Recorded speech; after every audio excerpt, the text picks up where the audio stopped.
This is the Messiah Hour with Ari Lewis. Welcome, everybody, to today's episode of the Messiah Hour here on Israel Sports and News Radio. Thank you for joining us. At any time, you can email the program, messiahhour@gmail.com. Also, feel free to send a donation via PayPal to Israel Sports Radio at yahoo.com. The status quo, the Crusades, Messianic times, they all lead to the Messiah himself. On the line to discuss this is our favorite rabbi from Spot, co-author of the book The World of the Ger, Rabbi David Katz. Rabbi, welcome back to the program. Hey, Ari, thanks for having me back as always. Our pleasure. Let's get right into it. We figure the Crusades is an ancient concept, something that won't occur again. Could the Crusades actually happen in our time? It sure looks that way. Sure looks that way. I know that I came on to really understanding this in a much greater detail when I was researching the Rambam and where his loyalties were inclined to. In the times, I think around 1200-ish or whatever it was, the Rambam, that he was called Dhimmi, which is Ger Toshav, or resident alien status under Sharia law. So he was really under what's called the protected peoples of the Islamic regime, of the really original Islamic empire. That got me thinking about Rashi. Where do we see Rashi in his time? Rashi was literally in the years of just before and right at the beginning of the First Crusade. And that happened in France, as everybody knows, that Rashi gives his commentary in Torah a lot of times in Old French. So when you look at the Crusades, Islamic and Christian, the Rambam and Rashi and a lot of the Rishonim were at really more than we know at the heart of the Crusades. And when you start to look at it from a bit of a political point of view, France, Judaism, Islam, Christianity has a major role historically. And then the bloodshed stopped, I guess maybe around towards the time of the Achronim in Jewish history, 1500, 1600, that by the time of the Ottoman Empire and its Sharia law concerning the holy places in the Ottoman Empire, such as the Temple Mount, the Catholic Church, they had a petition and law to try to get what they considered their holy spots back. And the Ottomans didn't budge. They had I don't know what you call it in Ottoman Sharia law. I call it Psak Halacha. They made Psak Halacha that it's the status quo.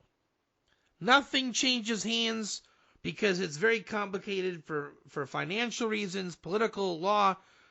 So many things have changed hands from different empires. We have to figure out, according to the law, where it goes. That led to, eventually, from Zionism, the state of Israel, receiving from the British mandate that the Jews on the land of Israel, politically, are sent here in order to ascertain which land, which holy spot, and who and what goes where.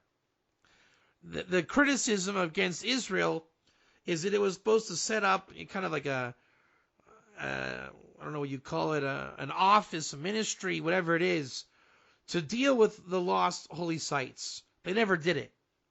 Israel ended up claiming its sovereignty, winning wars, and in the end, the agenda is kind of strange. You have Jews in the land of a state that isn't theirs. Now, on a political angle, the Palestinians are actually speaking the truth.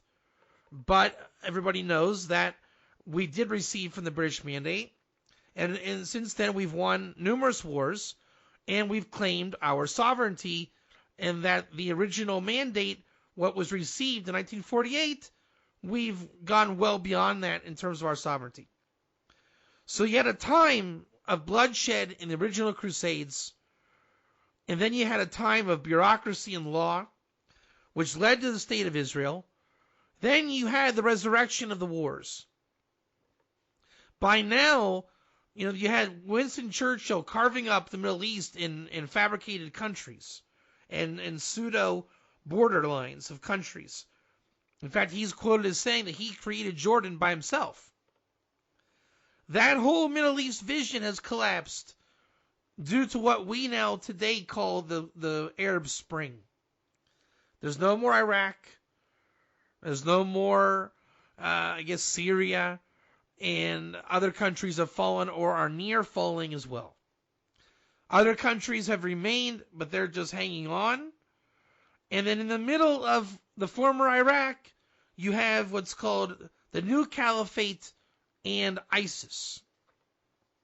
ISIS wants to extend its empire, basically taking out Iran as far as that goes east, and they want the Levant, which is the Holy Land, all the way to the Mediterranean Sea in northern Africa. What that is, when you put the pieces together, that is a call to go back to the Crusades. Through bloodshed and war. And why did they attack France? That's why. The Crusades began in France. So if you're not willing to connect the dots of 1,000 years ago, you're going to be hard pressed to understand what it is that ISIS Islam wants and why they're fascinated with things like France. Now, what's really the challenge, and what I don't know if we can know, at least yet, is what were the Crusades really about? I mean, we know that it was about holy spots. And that's as far as I've taken my research that I can tell. And for that, at that rate, the Muslims are willing to resurrect the bloodshed. The Jews are now in the middle on their land.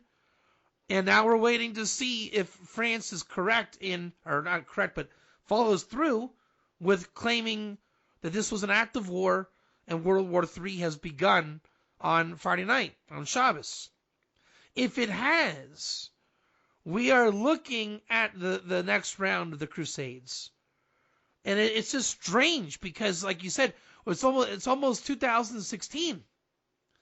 But apparently the negotiations have fallen through of legal and financial rights to the holy spots in the Middle East. The Muslim empire of ISIS, if you can call it that, a caliphate, they want to just, pick up where the Crusades left off. Maybe World War III is picking up where World War II left off. I mean, it's very strange, but in any case, that's what it looks like. I guess the challenge for the listeners and enthusiasts of war history is to uncover what was the real source of the Crusades. What were they going for? What was England and Germany going at in World Wars I and II? It seems like all the history of the world, all of the old wars are being resurrected. So it's very interesting times, and maybe that itself is an angle of Gog and Magog. Don't say it's the warring of the 70 nations. Maybe God has simply resurrected every war that ever was. In fact, there's a Zohar that says in the end of days, Hashem will resurrect Sennacherib. I forget which ones they are, so don't quote me because I know it's not exactly the list. But all your favorite friends from the past, like Sennacherib, Pharaoh's not on the list, but people like that stature are going to have a place and arena to fight one more fight in the end of days. Again, this is the Messiah Hour here on Israel Sports and News Radio. Email messiahhour@gmail.com. We are speaking with Rabbi David Katz, co-author of the book, The World of the Ger. Rabbi, let's switch gears a little bit. Actually, I guess this ties into what we're talking about, but there is this story going around about a young boy who claims to have seen things, that he had some type of near-death experience, and he was at a speech, a video with a rabbi. Tell us a bit about that, because there is a concept about young people and children having some type of prophecy. So please elaborate. So there's a famous Gemara, a Talmudic passage, in the tractate of Sanhedrin, which is pretty much in the revealed aspect of Torah, i.e. non-Kabbalistic. There's a chapter, Perek Chelik, in Sanhedrin that deals with all of the Ben David or messianic scenarios. One of the scenarios is famous. Some of them are pretty famous. I mean, not as in less obscure. Motzi Shvius, after 7 previous years of signs. Some of the signs are voices, some of the signs are wars, rains on one city but not another.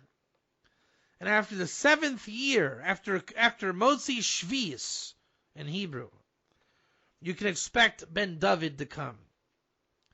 This is a Motzi Shvius. We just had the Shemitah year, which is a 7-year cycle. And Rabbi Kanievsky, a leading prominent rabbi, has said this Motzi Shvius is the real one. Now, there's many different cycles that are culminating at this time. For example, the Zohar brings that in the 6th millennium, a year ending, one was 66, one is 72, or the entire decade of the 70s in Jewish time is a time ripe for Messiah. So you have all the different timelines coming together, and this year is in that decade of the 70s. We have found ourselves in Motzi Shvius. And all the conditions look pretty ripe. Like we said, we have a crusade. We have Jacob, Ishmael, Esav pretty much exclusively dominating the headlines. You have Messiah fervor among the nations. All the different timelines are coinciding. So it looks pretty positive. We really have no reason to doubt anything. It's just a matter of when. When and who. But then there's another obscure work, also written about 2,000 years ago, and they called the work Nevuat Hayeled. There was a little boy, I forget if it was a baby even, a baby or a boy, and he spoke prophecies of the end. X amount of prophecies, either 5 or 7. I have the book here on my shelf. It's called Nevuat Hayeled. And he wrote it in kind of a Rubik's Cube, kind of like, encoded Aramaic Hebrew hybrid. I don't know if anybody's ever actually solved the riddle of Nevuat Hayeled. And so recently, there was a boy, they say, who had a near-death experience. Rav Kook of Tveria vouched for it. I've actually heard that it's a false alarm. But at any rate, what they were saying is that this boy has, in his vision of Shemayim, whatever it was, in his near-death experience, he came back and he gave insight of where we're at in terms of the impending redemption. In terms of who's what, who's Gog, what is the nature of Gog and Magog. And they're trying to say it's a sign from heaven. And as you mentioned, Ari, that we have, they say the fools, crazy people, and whatever will have visions of the end. It's a famous idea in Talmud. There's a group of facilitators of communication with the autistics. They have been saying that we're in the times of the end for a while. And that's an interesting story, too. Because they're coming back pretty strong nowadays and saying things. I've actually met one of the autistics. Years ago, I had a Shabbos lunch with Benjamin Golden. And I can tell you, whatever is happening in Benjamin Golden's head, something is happening in Benjamin Golden's head. He cannot talk. He's deep. One thing I know about him is he's not fake. I saw it with my own eyes. And their predictions have been a little harsh, but I think they were speaking about the collapse of what we're witnessing as the collapse. They spoke about it, I think, before anybody, at least in the level of detail that they gave it in. So they're continuing with their message. And the world is crumbling. Everybody knows that, even the secular. And here we go. The only question is this the year? I think we can all agree that it's going to be, there's going to be a collapse, I think, in our lifetime. And it looks like it could be very soon. And when we say collapse, people argue, what does collapse mean? Politically, economically, socially, weather and what do you call it? Global warming. Who knows? But at any rate, the Orthodox Torah world is starting to get a little bit mystical in their predictions. To me, that's kind of a negative. I would like to see words of wisdom coming out of the camps of the rabbis. And until then, we wait. I mean, the times of the Chafetz Chaim, Vilna Gaon, they all spoke of words of wisdom. And I think all of those great men believed that it would happen in their time. And we have been told that in our time, we will be short or devoid of that leadership. And I think for that, on one hand, you can say that's a sign that we're there.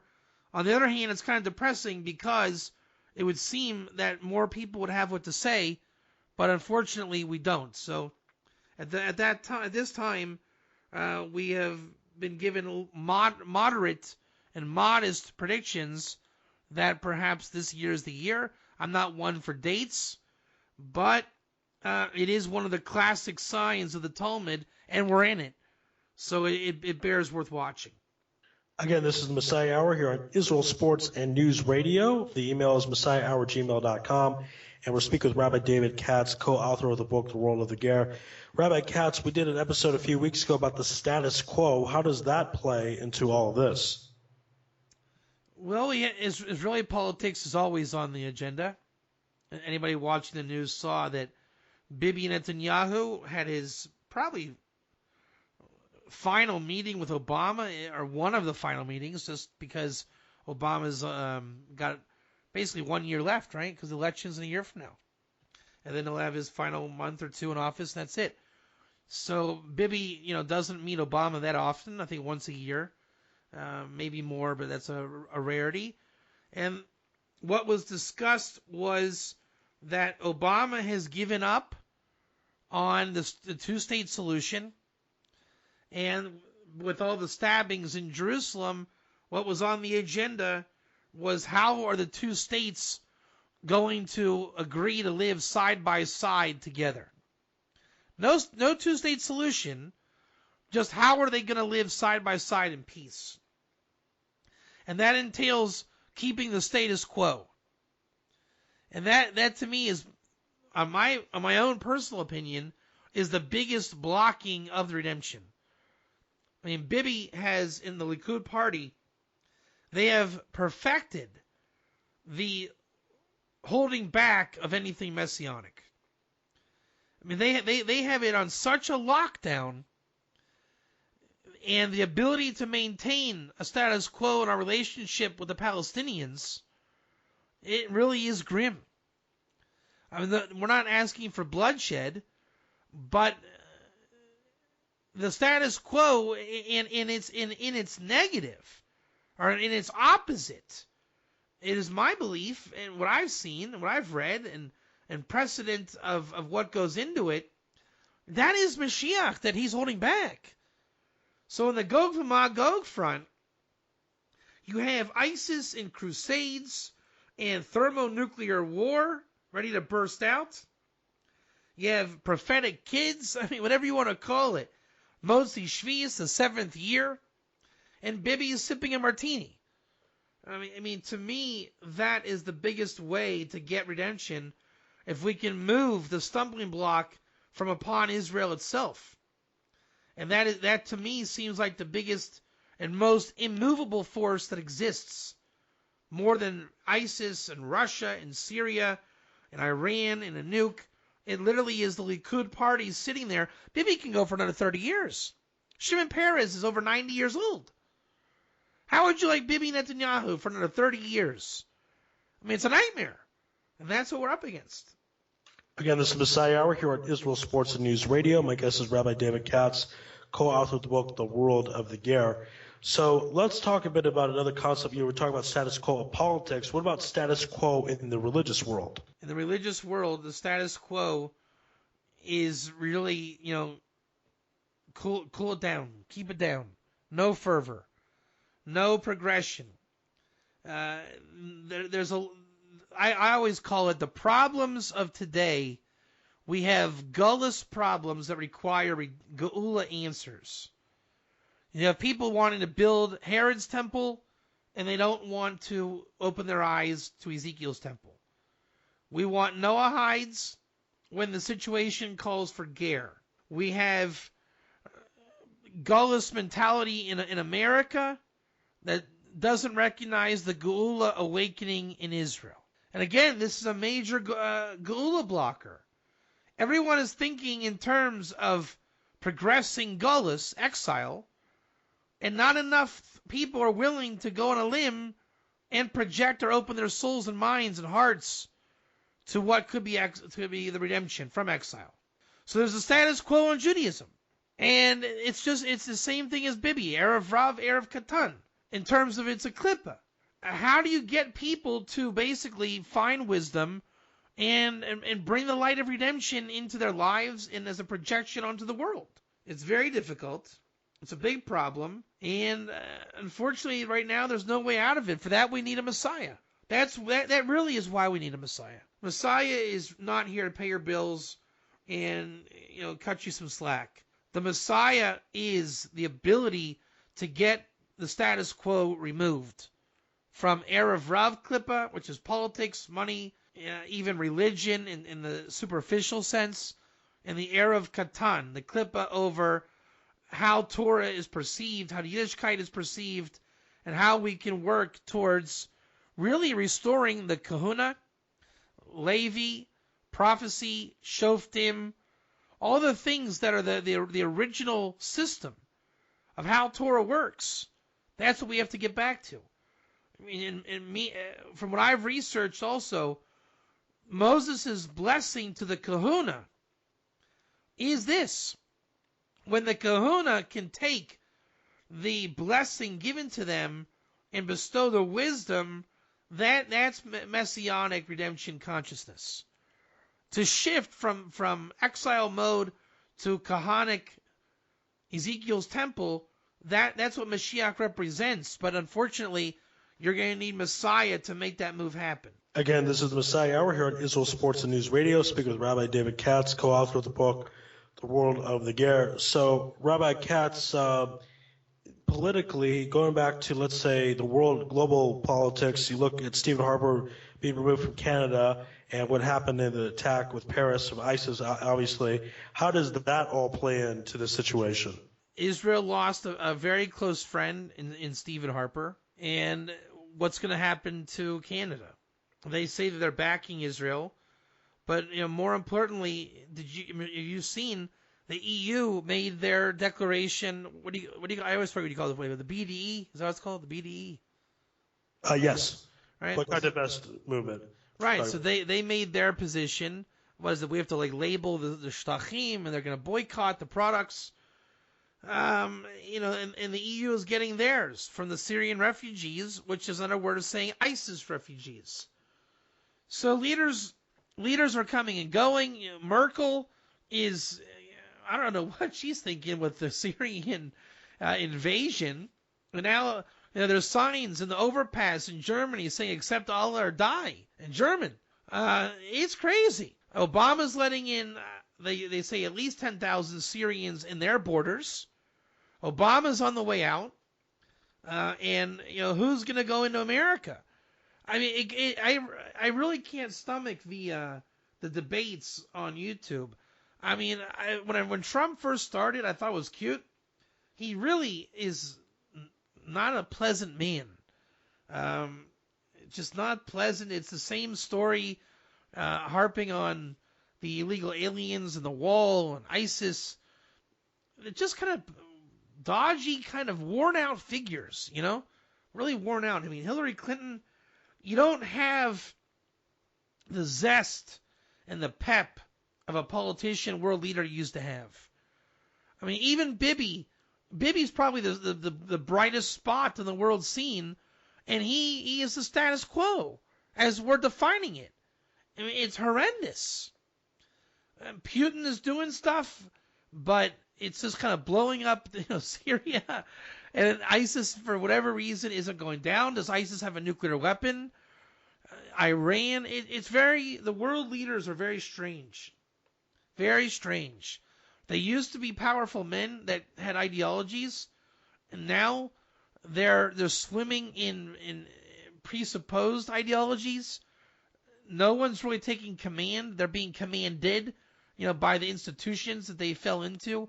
So it's like same thing with the rabbis. Like we're saying, no one's standing up with wisdom.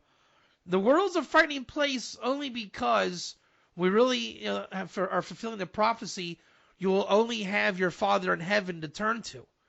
And I think we can agree to say that today that is fundamentally true.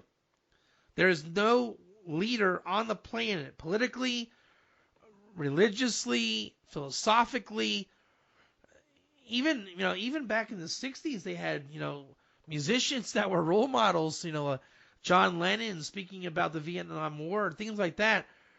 You don't even have, Kim Kardashian's not impressing anybody with her words of wisdom. So there's just, Hollywood's dry. All I'm saying is if Star Wars doesn't hit the mark, then I think we have to wait till Mashiach. I half joke, but it used to be if people found inspiration in weird places. I know it sounds pathetic, but I'm talking even from a cultural, generational point. I really, this sounds ridiculous, but I'm going to try to hear what I'm saying. If Star Wars bombs, that's like a sure thing to get some kind of interest, a pulse. If that fails to get a pulse, then people are just zombies and dead. I know it sounds utterly ridiculous to look to Star Wars. But remember what Star Wars did the first time around. It really recreated Hollywood, and it gave a pulse into people's, even shtussim. It gave them something to think about, talk about. Hollywood is a very powerful microphone and megaphone. And we haven't seen anything powerful come out of Hollywood since 1999, 98 in The Matrix.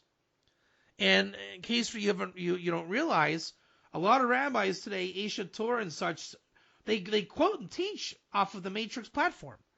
From a cultural, religious standpoint and perspective, you can learn a lot from what it presented. I really think that we're done. I think music and movies, all forms of stimulation seem to be worn out, and all that's left is a bunch of guys in Nikes driving Toyota trucks with black Los Angeles Raiders flags calling for the first crusade. Again, this is the Messiah Hour here at Israel Sports and News Radio. We're speaking with Rabbi David Katz. Rabbi, if you can elaborate a little more, I understand there's a concept somewhere in the Gemara that before Mashiach comes, that basically everything falls apart. You were talking about leadership falling apart, an idea that basically people kind of put God in their leaders and they kind of ignore God. I know before people want to stone me, I'm not saying the verse in the Torah about listening to the rabbis is incorrect, but there is an idea that everything kind of falls apart and people only turn to Hashem. Can you tell us more about that concept, where it's quoted, etc.? Well, what I'm more bothered by, Ari, is why everybody knows that, but nobody believes it, but they do, but they don't. Right? Everybody knows that. Everybody sees that it's falling apart. And when it comes to making a stand and stating your beliefs and rising to the occasion and doing what's right, yada, yada, yada, why then do people go back into exile? We are at a very crucial crossroads in history. Whatever you knew to be true is over with. It's finished and it's had its time. The only way to redemption is to go out of exile and go into redemption. Nobody can take you there. You have to turn your heart to the Eibishter. You got to connect to God, talk to God, receive from God, and have the wisdom and know-how to progress, go forward, and have emunah b'tachon. It used to be that Moser Nefesh, self-sacrifice, could get you through exile.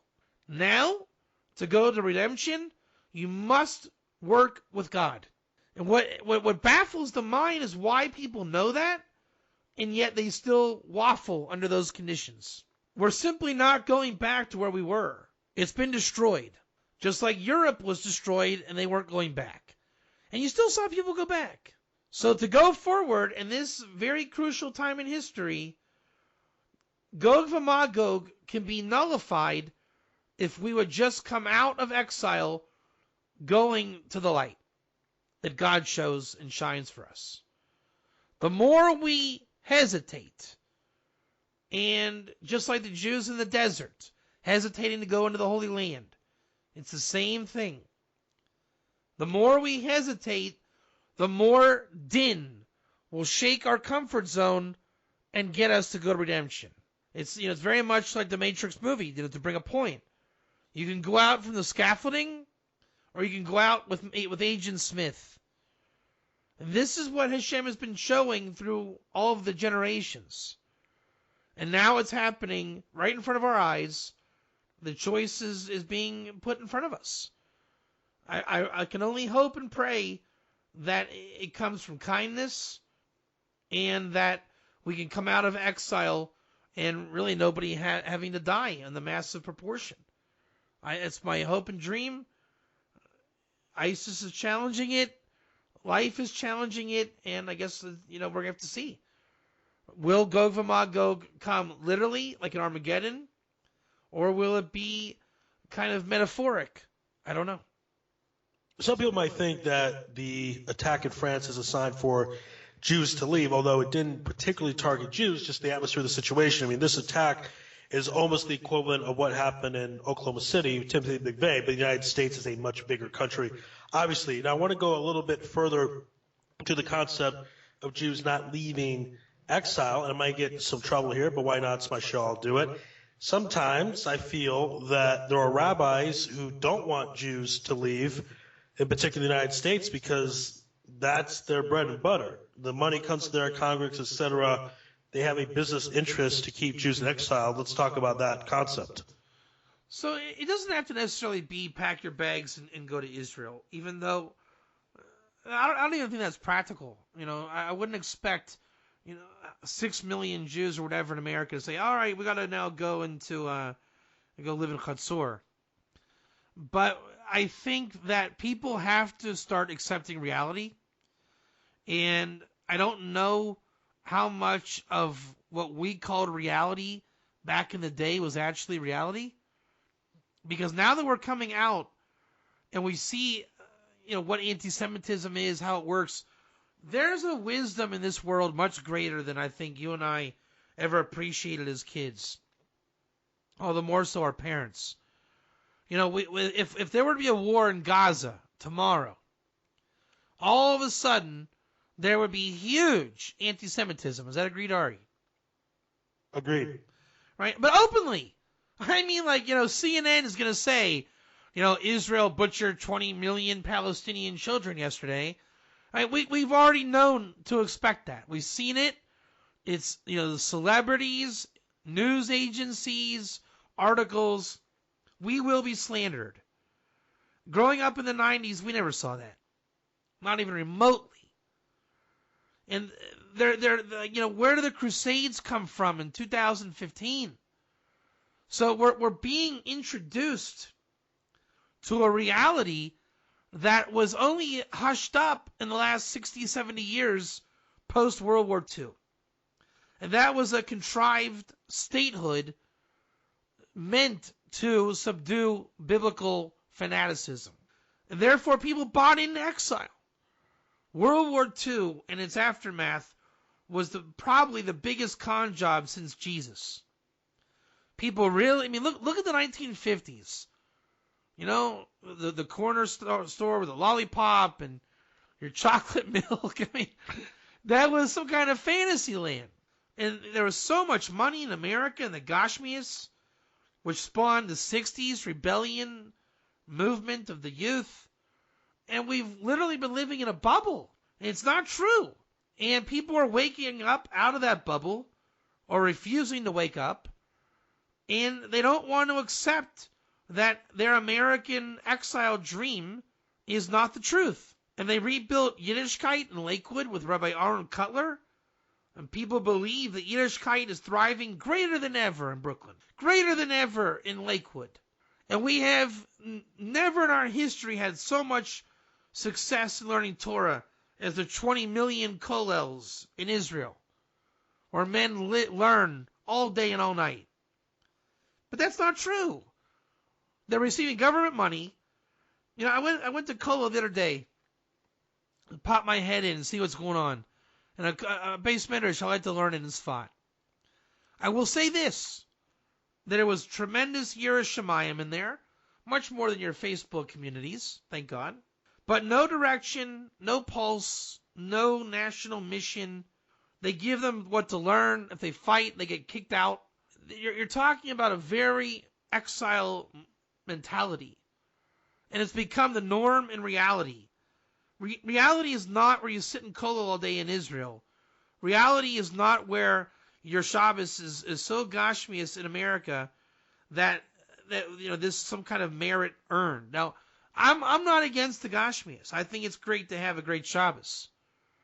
But America is lacking the reality of reality. And in Israel, there's a tremendous reality here.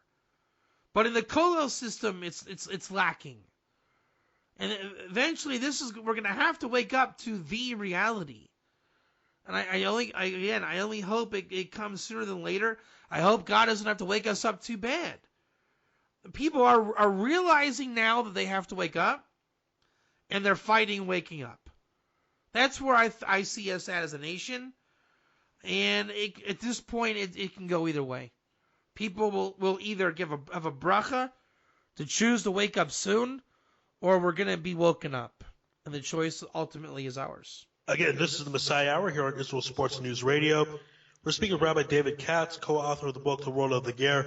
And as a reminder, the email is messiahhour@gmail.com. So, Rabbi, tell us a bit about, you were talking about the options, the choices up to us. Give us a good scenario, give us a bad scenario, somewhere in between, what have you. I have no idea. So many things could happen. What if China sinks an American ship in the South China Sea, which is very close to happening? If that happens, America will nuke China. That's a fact. That's a cold-hearted fact. We saw America nuke Japan. We saw World War II break out. The South China Sea can set things off. What if Syria is destroyed? What does that leave next to Israel? What if Israel takes out Iran in a worldwide coalition of Air Force strike on their nuclear facilities? What if Obama doesn't leave office? What if Obama leaves office? Who's going in next? What if Merkel steps down due to the Syrian crisis? Who's going to be the next chancellor of Germany? What if Bibi continues for 30 more years, figuratively? What if Bibi steps down in 6 months from now? What if Naftali Bennett is the PM? What if Tzipi Livni is the PM? What if Yair Lapid is the PM? What if Shimon Peres passes on? What if the new Silk Road in China takes hold and challenges the New World Order? What if we simply have a blessing of the end due to Motzi Shvius? What if there's an intifada that won't stop? What if Gaza won't stop? What if Hezbollah won't stop? What if the economy crashes? What if people start singing Kumbaya and just get along? What if people get enlightened? What if their minds open to redemption simply because it's the time? What if the Torah comes back to life? What if the Torah goes deeper into oblivion? What if Russia cleans out the entire Middle East? What if the border between America and Mexico is eradicated? What if the border between Canada and America is strengthened, reinforced? There's just so many political, religious, financial, spiritual scenarios that can happen. And they are happening. And the irony is the news then blots it out. You don't hear, how can it be you don't hear what goes on in China Syria every day? I mean, there's a serious war going on over there. So we're being shut out, just like the Chinese don't have any idea from their censor on the internet. All we know is when a couple bombs go off in France. Beyond that, there's a reality shift, a revolution going on worldwide. Everybody feels it. Everyone's having emotional, I would call it attacks at this point. Unless you're super informed, you don't know why. We're all feeling the pressure. We're all being led down some road. We see vague details of our politics, geopolitics, religious politics. All I can say is, B'ezrat Hashem, we're coming towards Mashiach, and it'll be good, and people don't have to die, and our eyes will open gently, like the morning hours on a gentle morning. Because anything outside of that, it's going to be a shock from 0 to 10 in degrees on the scale. I really hope that it's an enlightening time period, and we don't have to go through the literal Armageddon on any level. Even if it's taking out Iran and missile, who needs it? So we'll see. I don't know. Right now, only Hashem knows. He is driving it. We're experiencing it. We're seeing it. We're left in the dark, and God willing, we'll come out of it okay.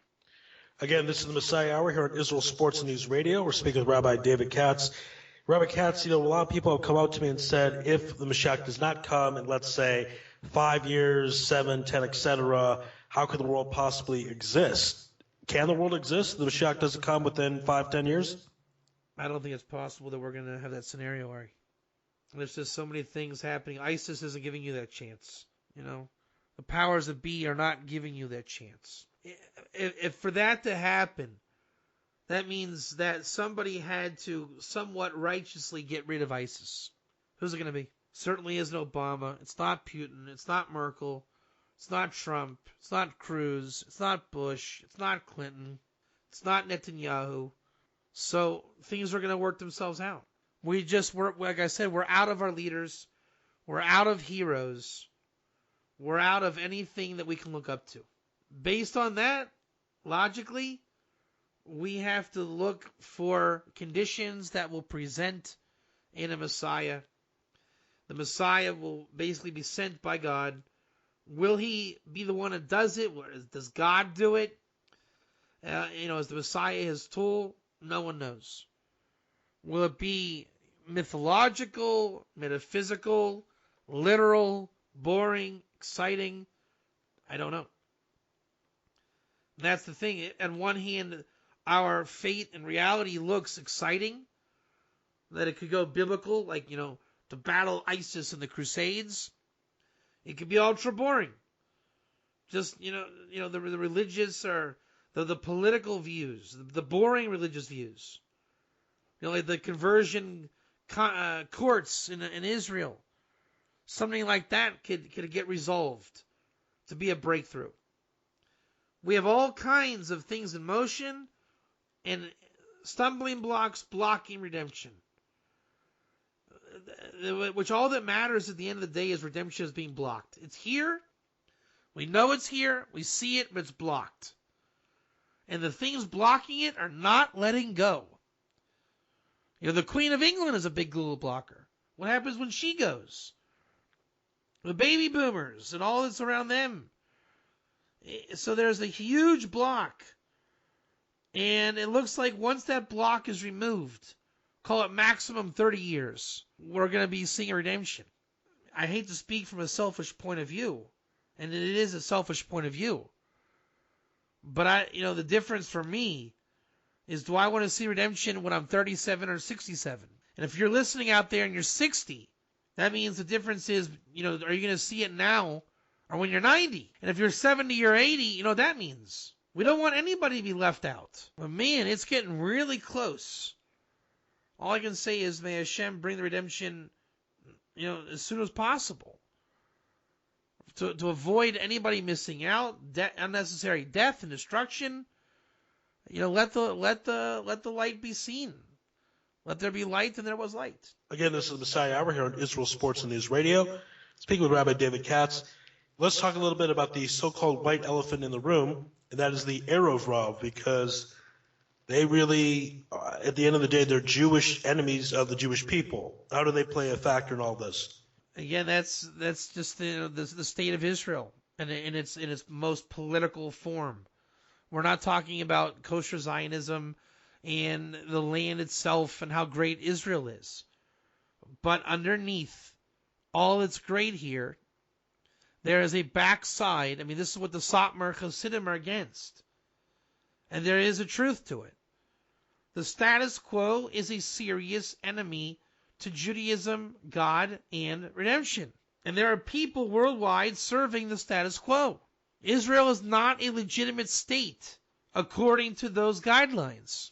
Now you can argue we became sovereign when we won in 48 and 67 and the Yom Kippur War. And there are those that say it's a hybrid concoction of Israel's sovereignty and commitment to the status quo. Meanwhile, the fabricated Palestinian pulls the trump card, pun intended, that we are an occupying people on occupied land due to the status quo, because they continue to run the political state of Israel according to the British mandate.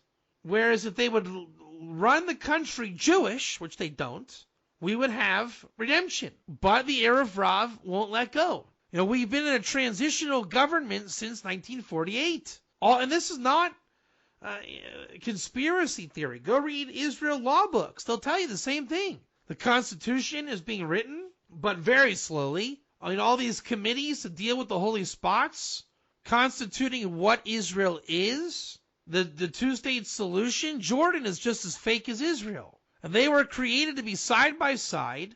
And then America, gives police and security reliability worldwide in exchange for not only the petrodollar, but the military-industrial complex. And we're supposed to exist under these conditions. And that's what the Likud party stands for. Just making sure everything is status quo. We get our falafel. We get an Israeli flag. We get to believe that we're sovereign in our land because America lets us protect ourselves and blow up nuclear reactors. The bottom line is that can go on for eternity. But people need to wake up and get to the truth that Israel needs to be a Jewish state with Jewish people on a Jewish homeland, reinstitute the Torah, Ger Toshav, etc., etc. Take back the Temple Mount. That is when the ball will get moving.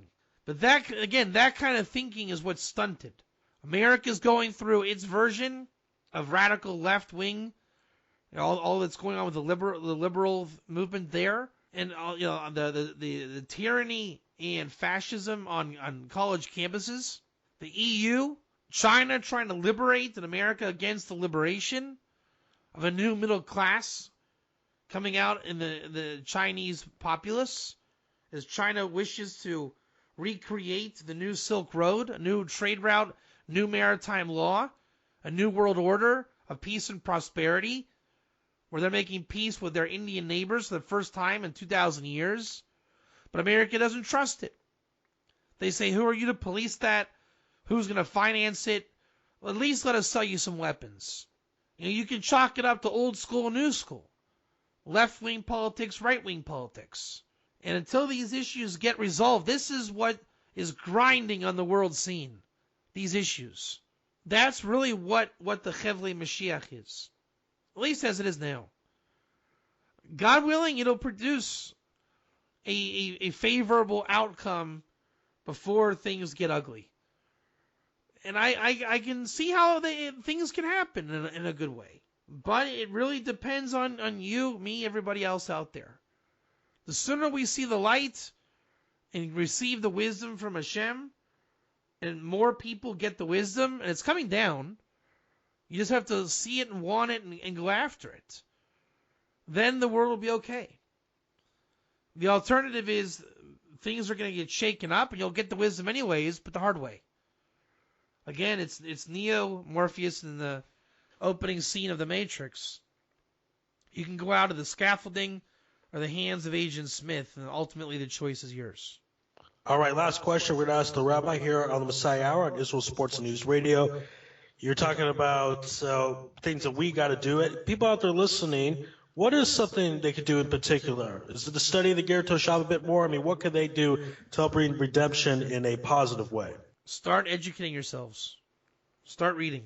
Start researching. It's so open with the channels and avenues of education. and the amount of wisdom that you can glean by just research. Look things up. I mean, you have a smartphone, a device, a tablet, internet, wireless, Bluetooth. The information digital age is upon us. The internet can be served to you for the biggest shtussim you can imagine, or you can turn it into a virtual learning experience.